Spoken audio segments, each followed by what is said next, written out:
Hello नमस्कार दोस्तों। Welcome to my channel Nrityajeet. तो भाई जैसा कि हम एनसीईआरटी एक्सप्लेनेशन कर रहे हैं सभी चैप्टरों का, तो हमने बायोलॉजी का क्लासिफिकेशन कंप्लीट किया। उसके बाद हमने प्लांट किंगडम चैप्टर जो है कंप्लीट किया। अब हम जो है फिफ्थ किंगडम पढ़ने जा रहे हैं, दैट इज़ एनिमल किंगडम। तो आज इस चैप्टर का हम पार्ट 1 जो है स्टार्ट करेंगे। तो शुरू करते हैं भाई इस चैप्टर को। तो भाई शुरू करते हैं। When you look around you will observe different animals with different structure and form. तो भाई जब आप अपने आसपास देखते हो या आप देखते हो, तो डिफरेंट डिफरेंट एनिमल्स हैं डिफरेंट डिफरेंट स्ट्रक्चर और फॉर्म के साथ। ठीक है, तो उन्हीं सब एनिमल्स के बारे में हम पढ़ेंगे कि कैसे मिलियंस ऑफ एलिमेंट्स जो हैं डिस्क्राइब हो चुके हैं और उन्हें किस प्रकार से जो है कैसे किस किस तरीके से उन्हें क्लासीफाई किया हुआ है। So as over million of species of animal have been described till now, the need of classification becomes all more important. तो भाई नीड क्लासिफिकेशन की जरूरत है वो इम्पोर्टेंट है। The classification also help in assigning a systematic position to newly described species. Classification हमें इस चीज़ में भी बहुत मदद करती है कि न्यूली डिस्क्राइब्ड स्पीसीज एक्चुअल में किस जगह से बिलोंग करती है, उसे वहाँ सिस्टमेटिक प्लेस करती है क्लासिफिकेशन की वजह से। उसे हम उसकी सही जगह पे जो है क्लासीफाई कर पाते हैं। बेसिस ऑफ क्लासिफिकेशन की बात करें तो in spite of differences in structure and forms of different animals there are fundamental features common to various individuals in relation to the. तो भाई सभी एनिमल्स को जो है क्लासीफाई करने के लिए कुछ फंडामेंटल फीचर्स हैं। ठीक है, फंडामेंटल फीचर्स जैसे अरेंजमेंट ऑफ सेल्स के बेसिस पे हम क्लासीफाई करेंगे। बॉडी की सिमेट्री देखते हुए कि बॉडी सिमेट्री हम ऐसे भी पढ़ेंगे कि बायलेटरल सिमेट्री है या रेडियल सिमेट्री है या एसिमेट्रिक है, ये सारी चीज़ें हम अभी डिस्कस करेंगे। नेचर ऑफ सीलोम देखेंगे, ए सीलोम सीडोसीलोम या सीलोमेट, ये सारी चीज़ें। पैटर्न ऑफ डाइजेस्टिव सर्कुलेटरी और रिप्रोडक्टिव सिस्टम। तो ये कुछ कॉमन फीचर्स हैं जिनके बेसिस पे हम जो है क्लासिफिकेशन देखते हैं। और भी कई सारी चीज़ें होती हैं, बट ये जो है कॉमन फीचर्स हैं, फंडामेंटल फीचर्स हैं। These features are used as the basis of animal classification and some of them are discussed here. तो भाई ये बेसिस हैं एनिमल क्लासिफिकेशन के और इनमें से कुछ जो है यहाँ डिस्कस किए गए हैं। तो सबसे पहले शुरू करते हैं लेवल ऑफ ऑर्गेनाइजेशन से। Though all members of Animalia are multicellular, all of them do not exhibit the same pattern of organization of cell। तो सभी जो एनिमल किंगडम के जितने भी एनिमल्स हैं वो सभी मल्टी सेलुलर हैं, पहली बात तो ठीक है, सभी मल्टी सेल से बने हुए हैं। उनमें जो ऑर्गेनाइजेशन है सेल का वो सब में जो है डिफरेंट डिफरेंट है। ठीक है, exhibit the same pattern of organisation of cell. ठीक है, all of them do not exhibit the same pattern of organisation of cells. ठीक है, कुछ में सेलुलर लेवल होता है, उसमें सेल से टिश्यू लेवल हो जाएगा, ऑर्गन सिस्टम लेवल और ऑर्गन लेवल और ऑर्गन सिस्टम लेवल ऐसे चलेंगे। तो स्पॉन्जेस की बात करें जो पॉरीफेरा में आते हैं, किंगडम फैलम पॉरीफेरा देखेंगे हम, किंगडम एनिमल में फैलम पॉरीफेरा देखेंगे, उसमें हम स्पॉन्जेस के बारे में पढ़ेंगे। तो यहाँ क्या होता है, cells are arranged as loose cells aggregate. यहाँ जो लेबर वर्क होता है, जो कुछ वर्क होना होता है सारे सब वो सेल के थ्रू होता है। ठीक है, वो अलग अलग सेल के थ्रू होता है। तो यहाँ सेल्यूलर ऑर्गेनाइजेशन होती है। तो यहाँ the cells are arranged as loose cell aggregates. यहाँ सेल जो है लूज सेल एग्रीगेट की फॉर्म में अरेंज रहते हैं that is they exhibit several level of organization. Some division of labour या activities occur among the cells. यहाँ cell में ही जो है डिवीजन एक्टिविटी जो है डिवाइड है। सिलेंटेट की बात करें तो वो अगला जो है फैलम है। पॉरीफेरा के बाद हम सिलेंटेट पढ़ेंगे, उसके बाद टीनोफोरा। तो सिलेंटेट की बात करें तो यहाँ अरेंजमेंट ऑफ सेल रहता है, वो थोड़ा और कॉम्प्लेक्स हो जाता है। यहाँ सेल से जो है टिश्यू पे बात पहुँची है। जैसे हम आगे बढ़ते आते हैं, फैलम में डिवीजन पढ़ रहे थे वैसे, तो और ज़्यादा डेवलप जो है एनिमल होता जाता है। तो सिलेंटेटा की बात करें तो यहाँ सेलुलर लेवल से जो है टिश्यू लेवल हो गया। यहाँ सेलर ने एग्रीगेट बना के टिश्यू बनाया और उसमें जो है लेबर वर्क का डिवीजन कराया। तो बेसिकली यहाँ चल के आ रहा है लेवल ऑफ ऑर्गेनाइजेशन में, पहले है सेल में जो है जो डिवीजन ऑफ लेबर है, मतलब जो एक्टिविटी होंगी डाइजेशन वगैरह की, रेस्पिरेशन वगैरह की, वो पहले जो है सेल टू सेल जो है डिवाइड है। मतलब पहले पर्टिकुलर सेल और सेल अलग अलग जो है वो इस वर्क को करेंगे, सारे जो एक्टिविटीज़ हैं। ठीक है, वो लेबर एक्टिविटीज़ है उनको सेल करेंगे, तो उसे कहेंगे सेलुलर लेवल ऑफ ऑर्गेनाइजेशन। उसके बाद ग्रुप ऑफ सेल जो है एग्रीगेट बना लेते हैं और जो है टिश्यू की फॉर्मेशन कर देते हैं, और उस टिश्यू के जो सारे सेल होंगे वो किसी एक पर्टिकुलर एक्टिविटी करने के लिए जो है डिवाइड होंगे। तो वो हो जाएगा फिर टिश्यू लेवल ऑफ ऑर्गेनाइजेशन। फिर ऐसे टिश्यू जब मिलके एक ऑर्गन बनाते हैं तो उसे कहते हैं ऑर्गन लेवल ऑफ ऑर्गेनाइजेशन, ठीक है। उसके बाद ये ऑर्गन लेवल के बाद ऑर्गन कई सारे ऑर्गन मिलके जैसे एक ऑर्गन सिस्टम बना देंगे, जैसे डाइजेस्टिव सिस्टम, रेस्पिरेटरी सिस्टम, ये है ऑर्गन सिस्टम है, तो इसे organ system level of organisation कहते हैं। तो वही बात है, जब हम सबसे पहले किंगडम एनिमल किंगडम की बात कर रहे हैं तो हम जैसे पढ़ेंगे फाइलम पॉरीफेरा, तो फाइलम पॉरीफेरा से हम लास्ट तक जाते जाएंगे कॉर्डेट तक, तो जो है और डेवलप होते जाएंगे ये फाइलम। तो हम जब शुरुआत की बात कर रहे हैं तो पॉरीफेरा जिनमें स्पॉन्जेस आते हैं, उसमें हम बात करेंगे cellular level of body organisation की। उसके बाद हम आगे चलेंगे सिलेंट्रेट और टिनोफोर में, तो यहाँ बात करेंगे हम टिश्यू लेवल की। उसके बाद हम प्लेटी हेलमिंथस जाएंगे, तो यहाँ से जो है ऑर्गन लेवल, फिर उसके बाद ऑर्गन सिस्टम लेवल जो है स्टार्ट हो जाएगा। तो यहाँ वही चीज़ बता रही है, in coelenterate the arrangement of cell is more complex, here the cells performing the same function are arranged into tissue, hence is called tissue level of organization। Still higher level of organization हो जाएगा, फिर tissue के बाद क्या आएगा organ level, is executed by member of platyhelminthes. तो ये organ level किसके कौन से मेंबर एग्जीक्यूट करेंगे, प्लेटी हेलमिंथस में ऑर्गन लेवल होता है। And other higher phyla where tissue are grouped as together to form organ, ठीक है। Each specialised for a particular function in animals like annelids, arthropod. तो यहाँ बता दिया गया कि ऑर्गन लेवल जो है प्लेटी हेलमिंथस और अदर फाइला जैसे कि एस्केलमेंटिस, तो प्लेटी हेलमिंथस और एस्केलमेंटिस में क्या होगा organ level of body organisation है। उसके बाद हम एनालिड से बात करें, एनालिड, आर्थ्रोपोड, मॉलस्क, और इनके बाद जो है आएंगे, तो ये सारे जो बाद के फाइलम है इन सब में जो है organ system level of organisation है। तो आगे बढ़ते हैं, जैसे यहाँ बताया हुआ है, और आगे इकानोडर्म्स और कॉर्डेट और हेमिकॉर्डेट, इनमें सब organ system level of organisation है। Associated to form functional system, each system concerned with a specific physiological function.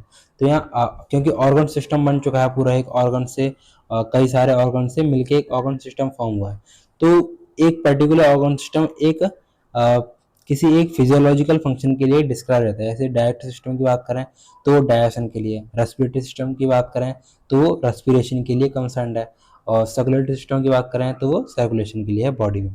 तो ऐसे ही है, this pattern is called organ system level of organisation. Organ system in different groups of animal exhibit various pattern of complexity. For example, the digestive system in platyhelminthes has only a single opening. तो organ system level में भी जो है बहुत सारी complexity हैं। जैसे हम प्लेटी हेलमिंथस में जो है डाइजेस्टिव सिस्टम की बात करें तो वहाँ सिंगल ओपनिंग है, मतलब वहीं से ही जो है फूड इनटेक करेगा और वहीं से जो है एक्सक्रीट करेगा, ठीक है, वेस्ट को एक्सक्रीट करेगा, एक ही ओपनिंग होती है उसके पास। तो प्लेटी हेलमिंथस में यहाँ पर थोड़ा डाइजेस्टिव सिस्टम तो है बट वो कॉम्प्लेक्स है, सिंगल ओपनिंग है to the outside of the body that serve as both mouth and anus. वही सिंगल ओपनिंग माउथ और एनस दोनों की तरह जो है काम कर रही है, and hence is called a incomplete digestive system है। मतलब यहाँ जो है इनकम्प्लीट डाइजेस्टिव सिस्टम है क्योंकि यहाँ सिंगल ओपनिंग है जो कि एक्ट कर रही है माउथ की तरह भी और एनस की तरह भी। A complete digestive system has two opening. या कंप्लीट डाइजेस्टिव सिस्टम की बात करेंगे तो क्योंकि इनकम्प्लीट में सिंगल ओपनिंग है तो कंप्लीट में दो ओपनिंग होंगी, एक एक्ट करेगी माउथ की तरह और एक एक्ट करेगी एनस की तरह। तो अब माउथ एंड एनस की तरह दो ओपनिंग होंगी। Similarly circulatory system may be of two types. Circulatory system दो टाइप का होता है जैसा कि हम जानते हैं, ओपन टाइप और क्लोज टाइप। ओपन टाइप में क्या रहता है, ब्लड वेसल्स के थ्रू जो है, मतलब ब्लड वेसल्स होती हैं पर वो इतनी बाउंडेड नहीं रहती कि पूरी बॉडी में जो है ब्लड वेसल के थ्रू ही सर्कुलेशन हो रहा हो। डायरेक्ट वो जो है ऑर्गन्स के पास जो है ब्लड जो है जा रहा होता है, मतलब डायरेक्टली जो है ऑर्गन बात कर रहे होते हैं ब्लड के थ्रू, ठीक है।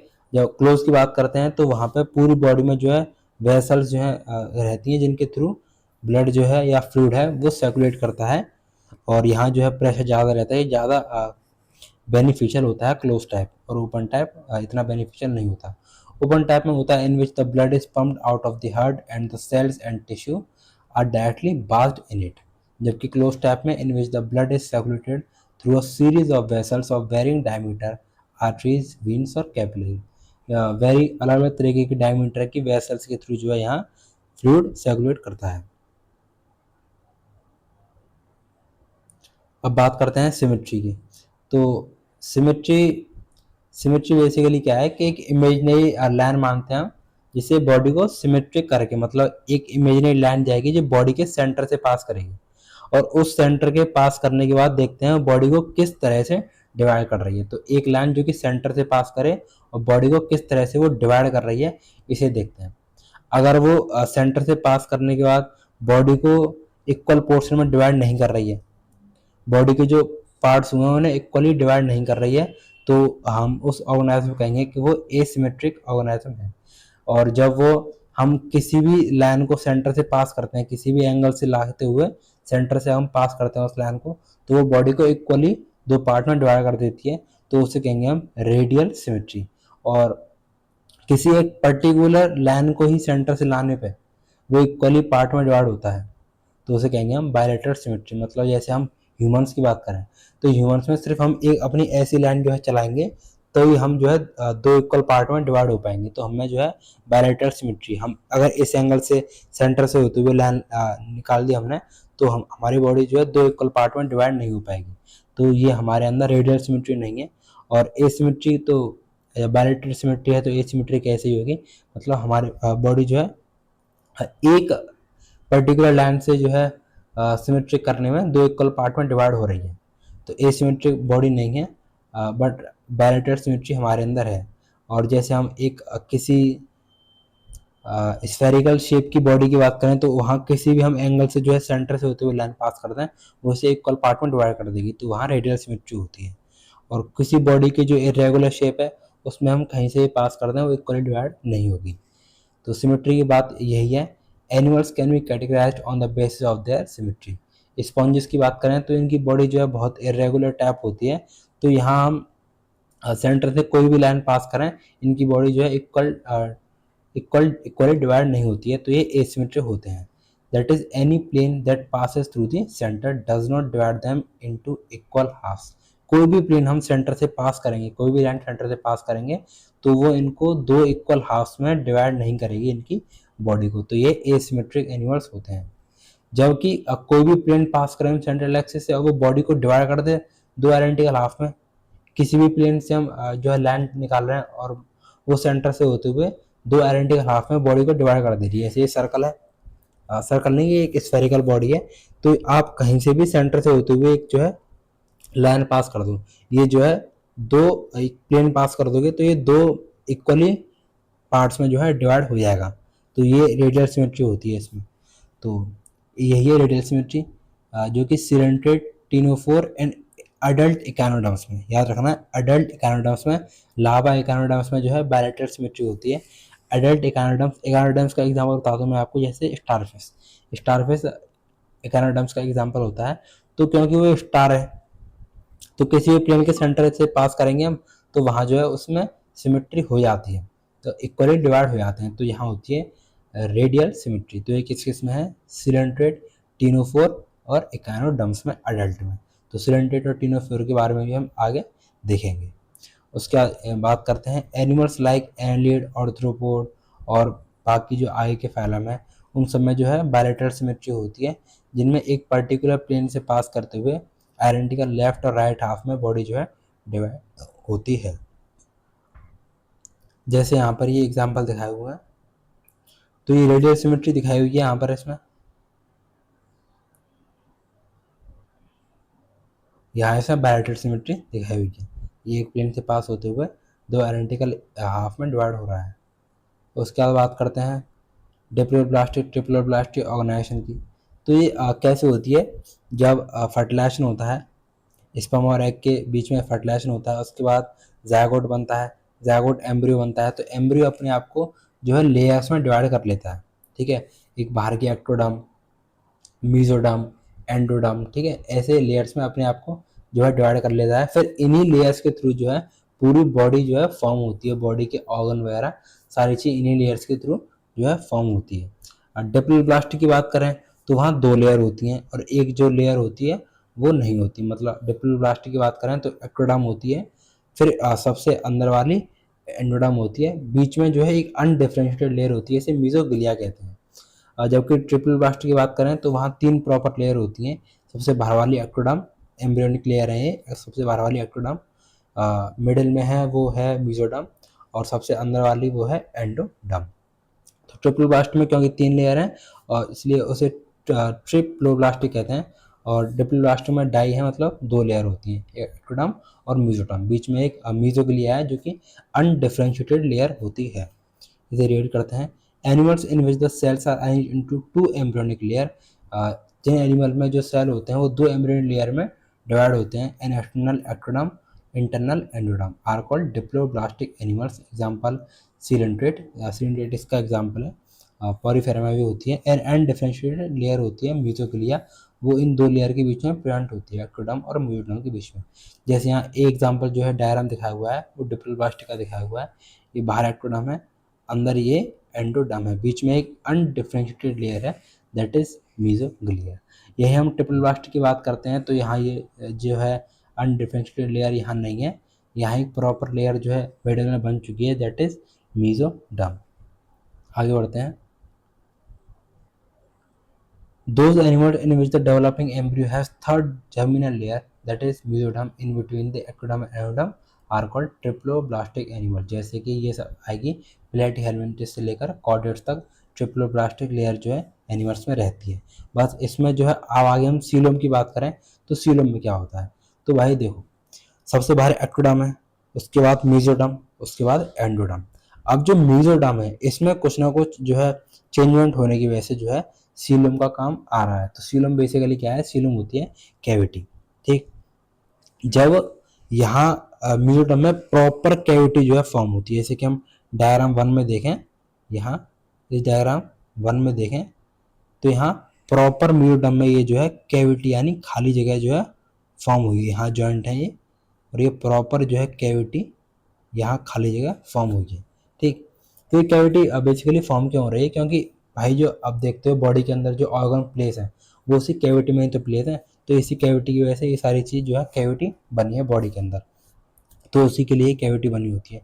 जैसे अब मेसोडर्म में अगर ये प्रॉपर सीलोम या प्रॉपर ये कैविटी प्रेजेंट है तो ऐसे एनिमल को कहते हैं सीलोमेट एनिमल। जैसे कि हम ह्यूमन बींग्स की बात करें तो हम सीलोमेट होते हैं, जबकि ये जो है पैचेस में प्रेजेंट है, पैचेस में कैविटी प्रेजेंट है, ऐसे करके मेसोडर्म जगह जगह प्रेजेंट है, तो इसे कहते हैं सीडोसीलम।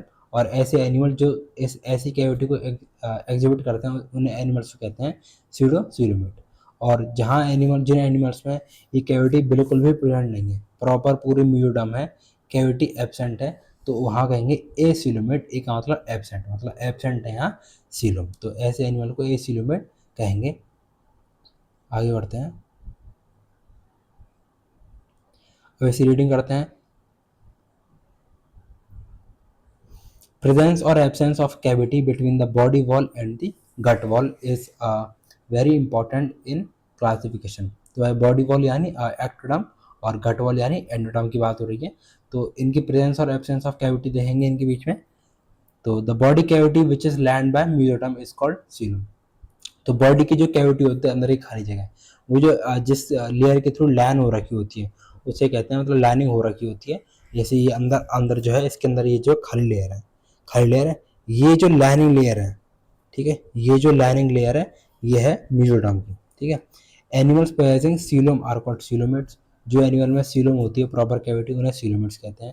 Example annelid, mollusc, arthropod, echinoderm, semichordate and chordate. जबकि in some animal the body cavity is not lined by mesoderm. कुछ एनिमल में बॉडी जो है मेसोडर्म के थ्रू लैंड नहीं होती। The mesoderm is present as scattered pouches in between the ectoderm and mesoderm. Mesoderm जो है स्कैटर्ड पाउचेस की फॉर्म में होती है एक्टोडर्म और एंडोडर्म के बीच में। And endoderm such a body cavity is called pseudocoelom. ऐसी बॉडी कैविटी को सीडोसीलम कहते हैं। सीडो माने फॉल्स, मतलब फॉल्स सीलम, मतलब प्रॉपर कैविटी जो है यहाँ नहीं है। और ऐसे एनिमल जिनमें सीडोसीलम होती है उन्हें सीडोसीलोमेट्स कहते हैं। Example Aschelminthes. तो प्लेटिहेलमिन्थस से लेकर जो है ट्रिप्लोब्लास्टिक लेयर आई है। ठीक है, ट्रिप्लोब्लास्टिक की बात कर रहे हैं तो वहाँ हम सीलोम की बात करेंगे। तो प्लेटिहेलमिन्थस में जो है एसीलोमेट होते हैं प्लेटिहेलमिन्थस, उसके बाद हम एस्केलमेंटिस पढ़ते हैं जो कि सीडोसीलोमेट होते हैं। उसके बाद के सारे क्या होते हैं, सीलोमेट होते हैं। तो पहले प्लेटीहेलमिंथिस एसीलोमेट, एस्केलमेंटिस स्यूडोसीलोमेट, और उसके बाद के जितने भी फैलम हैं वो सभी होंगे सीलोमेट्स। तो स्यूडोसीलोमेट्स में हमने एस्केलमेंटिस को पढ़ा। उसके बाद पढ़ते हैं the animals in which the body cavity is absent are called acoelomate, example platyhelminthes. तो वो सारी चीज़ यहाँ पे जो है कवर हो गई हैं। आगे चलते हैं, आगे बढ़ते हैं हम सेगमेंटेशन के बारे में। In some animals the body is externally and internally divided into segment. तो कुछ एनिमल्स में बॉडी जो है एक्सटर्नली और इंटरनली जो है सेगमेंट की फॉर्म में डिवाइड रहती है। जैसे कि हम बात करें तो ये देखो, मेरी फिंगर्स देखो, तो यहाँ इन्हें सपोज करो ये सेगमेंट से, एक सेगमेंट, ये दो सेगमेंट, ये तीन सेगमेंट। कुछ ऑर्गेनिज्म के बॉडी के ऊपर आपने ये सेगमेंट देखे होंगे, तो ये एक्सटर्नली भी हैं, बाहर की तरफ भी हैं, और अंदर भी हैं, इंटरनली भी हैं। तो ये जो एक्सटर्नली और इंटरनली बॉडी डिवाइड रहती है सेगमेंट की वजह से, बॉडी जब डिवाइड रहती है with a serial repetition at least some of at least some organs, ठीक है। तो सीरियल रिपीटिशन होता है एटलीस्ट पूरी बॉडी में नहीं तो कम से कम सम ऑर्गन्स में तो हो ही। फॉर एग्जाम्पल इन अर्थवर्म, जैसे आपने अर्थवर्म की बॉडी देखी होगी, तो अर्थवर्म की बॉडी पूरी पे ऐसे जो है लाइन लाइन जो है फॉर्म रहती है, वो सेगमेंट होते हैं। तो ऐसे ही डिजाइन में कहते हैं भाई segmentation. The body shows this pattern called metameric segmentation. जो बॉडी ऐसे पैटर्न को दिखाती है उसे मेटामेरिक सेगमेंटेशन कहते हैं। And the phenomenon is known as metamerism, और इसी फिनोमिनन को मेटामेरिज्म कहते हैं। आगे बढ़ते हैं, नोटोकॉर्ड की बात करते हैं। तो नोटोकॉर्ड एक म्यूजिडर्मली डेराइव्ड ऑर्गन होता है। मतलब जैसा कि मैंने बताया, एम्ब्रियोनिक लेयर होती है तीन लेयर, एक्टोडर्म, मेसोडर्म और एंडोडर्म। तो भाई तीन लेयर है, एम्ब्रियोनिक लेयर, एक्टोडर्म, मेसोडर्म और एंडोडर्म। तो ये तीनों लेयर जो है पूरी बॉडी के ऑर्गन्स जो है पूरी बॉडी को फॉर्म करती हैं, यही तीन लेयर।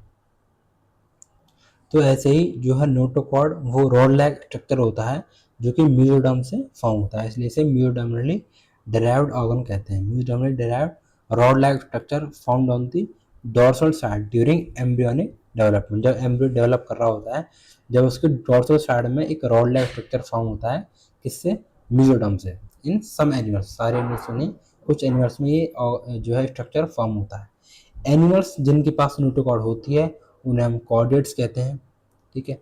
एंड दो एनिमल्स जिनके पास नोटोकॉर्ड नहीं है उन्हें हम नॉन कॉर्डेट्स कहते हैं, जो कि पॉलीफेरा से इकानोडर्म्स तक होते हैं।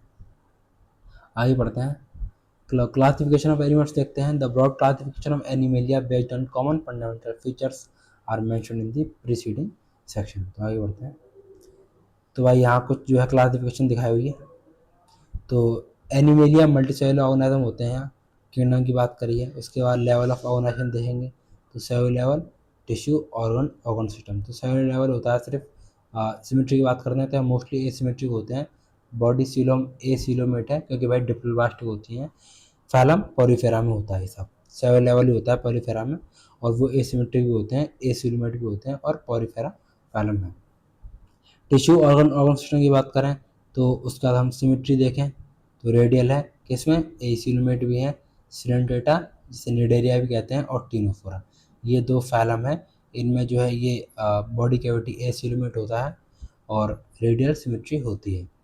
बायलेटरल सिमेट्री होती है, बाकी सारे फैलम उन समय बायलेटरल सिमेट्री है, ठीक। तो रेडियल सिमेट्री सिर्फ सिलेंट्रेटा टीनोफोरा में है, और बाकी जितने भी फैलम है उसके बाद प्लेटीहेलमिन्थिस से लेकर कॉर्डेट्स तक उन सब में जो है बायलेटरल सिमेट्री होती है। और जो प्लेटीहेलमिन्थिस होते हैं वो एसिलोमेट्स होते हैं, उनमें बॉडी कैविटी नहीं होती। एस्केलमेंटिस स्यूडोसीलोमेट होते हैं जिनमें फॉल्स सीलोम होती है, जबकि बाकी सारे जो है एनिट से लेकर कॉर्डेट्स तक उनमें ट्रू सीलोम प्रेजेंट होती है, ट्रू कैविटी प्रेजेंट होती है, इसलिए उन्हें सीलोमेट्स एनिमल कहते हैं। अब यहाँ दिया हुआ है इकानोडर्म एग्जिबिट रेडियल और bilateral symmetry depending on the stage.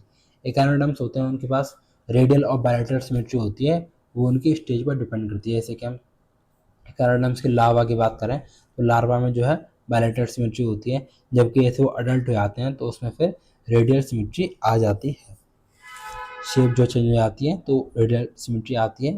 जब लार्वा स्टेज होती है तब वहाँ बायलेटरल सिमेट्री होती है।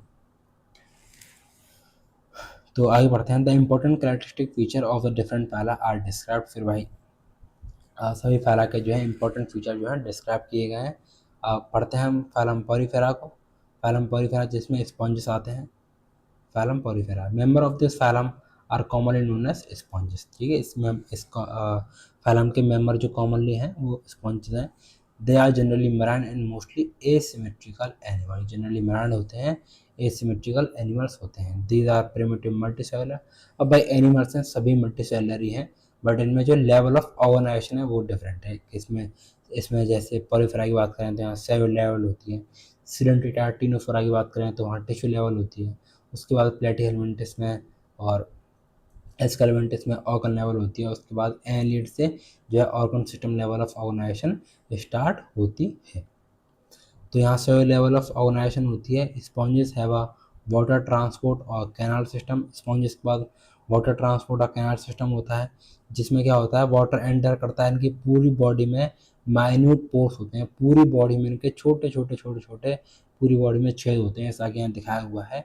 ये पूरी बॉडी में इनके माइन्यूट पोर्स हैं। ठीक, इन्हें ही कहते हैं ऑस्टिया, जिनके थ्रू इनकी पूरी बॉडी के अंदर जो है वाटर एंटर करता है। उसका बताया हुआ है।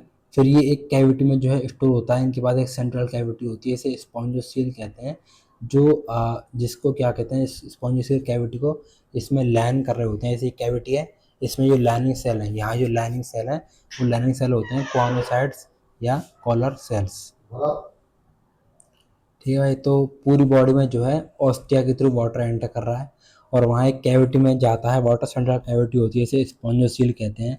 उस स्पॉन्जोसील कैविटी में लाइनिंग सेल होते हैं जिन्हें कॉर्नोसाइट्स या कॉलर सेल कहते हैं। उसके बाद ये वाटर जो है बाहर कहाँ से आता है, वो एक ऑस्कुलम के थ्रू बाहर आता है। तो ये बड़े बड़े जो है पोर्स हैं, ये ऑस्कुलम है, इनके थ्रू जो है वाटर बाहर आता है। This pathway of water transport is helpful. अब भाई इसी वाटर ट्रांसपोर्ट के पाथवे की वजह से क्या होता है, फूड गैदर होता है अंदर, फूड आता है, वेस्ट रिमूव होता है, रेस्पिरेशन होता है। ठीक है, तो आगे बढ़ते हैं। तो कॉर्नोसाइट्स और कोलोसेल जो है स्पॉन्जोसील को लाइन करते हैं एंड द कैनाल्स को। डायसन इज इंट्रासेलुलर होता है, क्योंकि भाई cellular level of body organisation, ठीक है, सब काम जो है सेल में डिवाइड है, तो सेल में ही डायसन होगा, इंट्रासेलुलर डायसन होगा, सेल के अंदर जो है डायसन होगा। तो डायसन जो है इंट्रासेलुलर है, सेल्स के अंदर डायसन होता है। The body is supported by a skeleton is made up of spicules और स्पॉन्जिन फाइबर। बॉडी के अंदर एक स्केलेटन भी होता है जो कि स्केलेटन टाइप स्ट्रक्चर होता है, जो कि स्पॉन्जिन स्पाइक्यूल्स और स्पॉन्जिन फाइबर का फॉर्म होता है। इससे इनकी पूरी बॉडी सपोर्टेड रहती है। सेक्स सेपरेट नहीं होते, एक ही बॉडी में मेल सेक्स और फीमेल सेक्स दोनों होते हैं, इसलिए इन्हें हर्माफ्रोडाइट या मोनोशियस ऑर्गेनिज्म भी कहते हैं, क्योंकि यहाँ एक ही बॉडी में बोथ सेक्स प्रेजेंट हैं। तो ये हर्माफ्रोडाइट होते हैं, मोनोसेक्स होते हैं। That is eggs and sperms are produced by the same individual, क्योंकि दोनों पे ऑर्गन प्रेजेंट है, दोनों एक ही इंडिविजुअल एग्स और स्पर्म प्रोड्यूस करेगा। Sponges reproduce asexually by fragmentation, asexually reproduce करते हैं फ्रेगमेंटेशन की मदद से, और सेक्सुअली रिप्रोड्यूस करते हैं by formation of gametes. Fertilisation is internal होता है, डेवलपमेंट फर्टिलाइजेशन इंटरनल होता है, सेल बॉडी के अंदर फर्टिलाइजेशन होता है। डेवलपमेंट इनडायरेक्ट होता है, मतलब थ्रू लार्वल स्टेज के द्वारा डेवलपमेंट होता है। Development is indirect having a larval stage which is morphologically distinct from the adult, क्योंकि लार्वल स्टेज है तो भाई वो एडल्ट से मॉर्फोलॉजिकली डिस्टिंक्ट होती है, अलग होती है। तो इसलिए इसे डायरेक्ट डेवलपमेंट नहीं कहते। डायरेक्ट डेवलपमेंट जब कहते हैं जब जो है अडल्ट स्टेज से जो छोटी स्टेज होती है वो सिमिलर करती है मॉर्फोलॉजी, ठीक है, मॉर्फोलॉजिकली सिमिलर होती है। तो यहाँ पर इनडायरेक्ट डेवलपमेंट की बात करें तो यहाँ लार्वल स्टेज होती है, तो यहाँ जो मॉर्फोलॉजिकली डिस्टिंक्ट होती है लार्वल स्टेज अडल्ट से, तो इसे इनडायरेक्ट डेवलपमेंट कहते हैं। तो यहाँ इंटरनल फर्टिलाइजेशन होता है और डेवलपमेंट इनडायरेक्ट होता है। यहाँ एग्जांपल दिए हुए हैं, जैसे ये है साइकॉन, इसे स्काइपा भी कहते हैं। ये है यू स्पॉन्जिया, जिसे बाथ स्पॉन्ज भी कहते हैं। ये है स्पॉन्जिला। ठीक है, आगे बढ़ते हैं। फ्रेश वाटर स्पॉन्ज कहते हैं इसे। तो यहाँ पढ़ते हैं साइकॉन, जिसे स्काइपा कहते हैं, स्पॉन्जिला फ्रेश वाटर स्पॉन्ज कहते हैं, यू स्पॉन्जिया को बाथ स्पॉन्ज भी कहते हैं। अब पढ़ते हैं हम फाइलम सिलेंट्रेटाइड निडेरिया के बारे में। तो भाई इसमें ऐसे ही फाइलम है एनिमल किंगडम में। सबसे पहले हम पढ़ते हैं पॉलीफेरा के बारे में, जो कि हमने कवर कर लिया है। उसके बाद सिलेंट्रेटा या जिसे निडेरिया कहते हैं। उसके बाद हम टिनोफोरा के बारे में पढ़ते हैं। उसके बाद प्लेटीहेलमिंथस, एस्केलमेंटिस, एनालीड, ऑर्थ्रोपोड, मोलस्क, इकानोडर्मेटा, हेमिकोरेटा, कोरेटा। तो ये सारे हम फाइलम जो है इस किंगडम एनिमल किंगडम में जो है कवर करते हैं। They are aquatic mostly marine sessile of free swimming radially symmetrical. तो ये एक्वाटिक होते हैं, मोस्टली मरान होते हैं, सेसाल होते हैं, मतलब किसी जगह जो है अटैच होकर रहने वाले होते हैं। ठीक है, किसी जगह अटैच हो जाते हैं, किसी सबस्ट्रेटम के थ्रू जो है अटैच हो जाते हैं और ऐसी सेसाल बॉडी होती है, या फिर ये फ्री स्विमिंग होते हैं। ठीक है, जैसे एग्जाम्पल आएगा इसमें हाइड्रा, तो वो सेसाल होता है, किसी की जगह अटैच हो जाता है, हाइड्रा एडेम्शिया। ठीक है, और एक एग्जांपल आएगा ऑरेलिया, जो कि जेली फिश होती है, जो कि फ्रीली पूरी जो है मूव करती रहती है, ऐसे कर करके ऐसे कर करके। और हाइड्रा एडेम्शिया होते हैं, किसी एक जगह सबस्टेशन के थ्रू जो है फिक्स हो जाते हैं। The name Cnidaria is derived from the, इसका नेम निडेरिया वो डिराइव्ड कैसे हुआ है, तो डिराइव्ड फ्रॉम दी नीडोब्लास्ट, वो डिराइव्ड हुआ नीडोब्लास्ट से, जिसे नीडोसाइट्स भी कहते हैं, जो कि क्या होता है, which contain the stinging capsule और निमेटोसिस्ट, जिसके पास एक स्टिंगिंग कैप्सूल और निमेटोसिस्ट होता है, जो कि इसके डिफेंस, कैप्चर, फूड को कैप्चर करने के लिए, प्रे करने के लिए, ठीक है, ये इन सारी चीज़ों के लिए जो है हेल्पफुल होता है। तो यहाँ डायग्राम दिखाया हुआ है न्यूडोब्लास्ट का, जिसे न्यूडोसाइट्स भी कहते हैं।